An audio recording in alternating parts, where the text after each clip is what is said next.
Leo maombi ya kudharau amri ya mahakama ambayo ni maombi namba 2445 ya mwaka 2025 yaliyofunguliwa na Said Issa na wenzake, ambayo yalikuwa yanawataka wajibu maombi akiwepo makamu mwenyekiti na katibu mkuu pamoja na watendaji wengine wa chama waweze kukamatwa na kufungwa gerezani kwa sababu walikiuka amri ya mahakama ya tarehe 10 Juni mwaka 2025.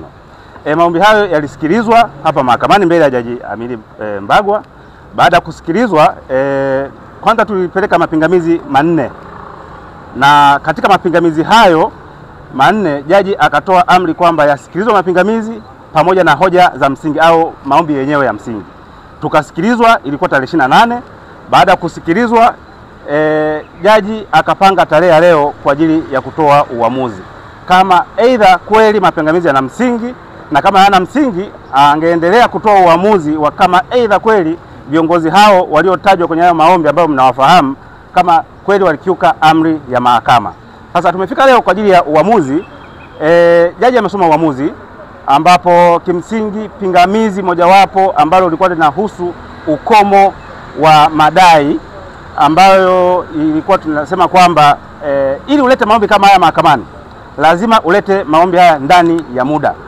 Kama kuna mtu amekiuka amri ya mahakama, sheria inasema lazima ulete madai yako ndani ya siku 60 kuanzia tarehe ambayo amri hiyo au malalamiko hayo yameanza kutokea.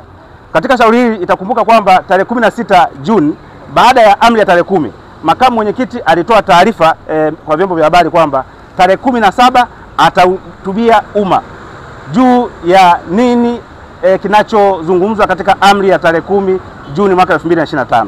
Na tarehe 17 Juni mwaka 2025 makamu mwenyekiti ambaye ni John Heche alizungumza na umma kwamba ni nani ambaye anahusika na amri ya mahakama iliyotolewa mbele ya Jaji Mwanga, na akasema wanaohusika na ile amri ni katibu mkuu pamoja na bodi ya wadhamini ya Chama cha Demokrasia na Maendeleo, sio mtu mwingine yeyote katika kufanya shughuli za kisiasa. Sasa ukihesabu kuanzia tarehe 17 Juni mpaka siku ambayo wanafungua shauri hili mahakamani ambayo ilikuwa tarehe 3 mwezi wa 10, zimepita siku 60 ambapo ni siku 106.